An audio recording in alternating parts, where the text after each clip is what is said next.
Dear Moo Moo, I know you only like your dad and your brother calling you that, but I think you'll make an exception for me because I am you from the future.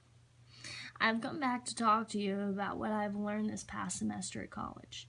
I know you were just a little girl in middle school, but there is one other kid in your class that I think you could really help out. You're at lunch right now with all your friends, and I know you notice that little boy sitting all by himself. You've only noticed him in class because you sit right next to him, and he's pretty smart. But you start to wonder if he has any friends. I'm here to tell you that the future's not so bright for that little boy, but there's something you can do. I took a class called African American Communication this past semester. It taught me a lot about their culture and struggles that they still go through today. Right now, Brooke is sitting there all alone, surrounded by people who he believes are nothing like him. He is the only African American boy in the school this year, and so he stands out. Like any kid in middle school, he is currently trying to find himself, but his situation goes a little bit deeper than yours. He has little contact with black peers. The only black people that he has communication with are his family. Right now, he's just trying to fit in, and because he is surrounded by white people, he feels he has to assimilate to their culture. You will see Brooke change before he goes into high school.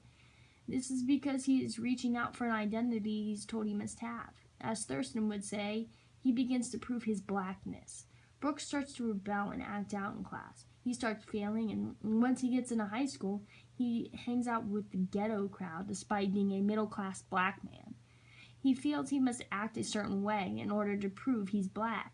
The way Brooke starts to act is fitting into a negative stereotype of African Americans.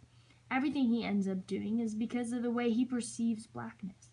Right now, Brooke is sitting at the lunch table feeling invisible. No, I'm not talking about a superpower. He can't turn invisible. I'm talking about invisibility syndrome, something I learned about in class. I learned this from Franklin. He's the author. He describes it as an inner struggle with the feeling that one's talents, abilities, personality, and worth are not valued or even recognized because of prejudice and racism. Brooke feels he cannot be himself because of the way some people may negatively associate him with black people.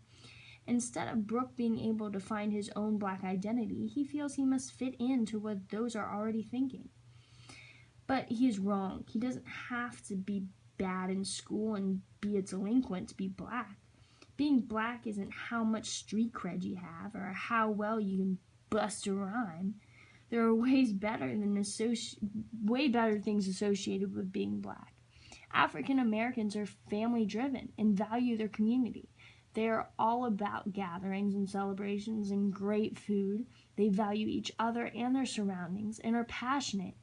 And you can see and hear that in the way they talk. These are the traits Brooke should be striving for.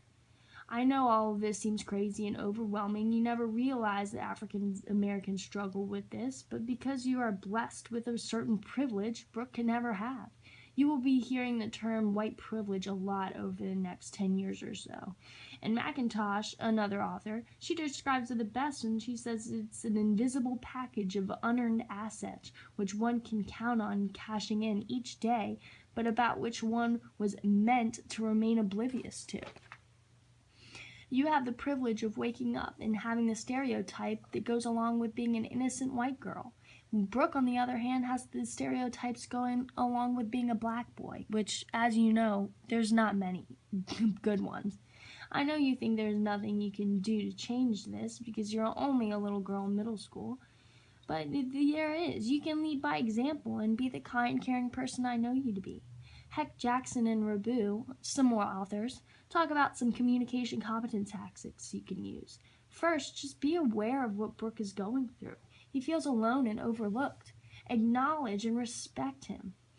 Give him someone to talk to. Develop an intimacy. And no, I don't mean be his girlfriend. Just be a friend to him. And give him an outlet to be himself and develop as a person, not a stereotype. I know you better than anyone does, and you're terrified of being like everyone else. But Brooke is terrified of being different. So just be his friend, Megan, and give him someone to talk to. I guess I should end this with something cheesy. So I'll say, see you in the mirror. Love, Megan.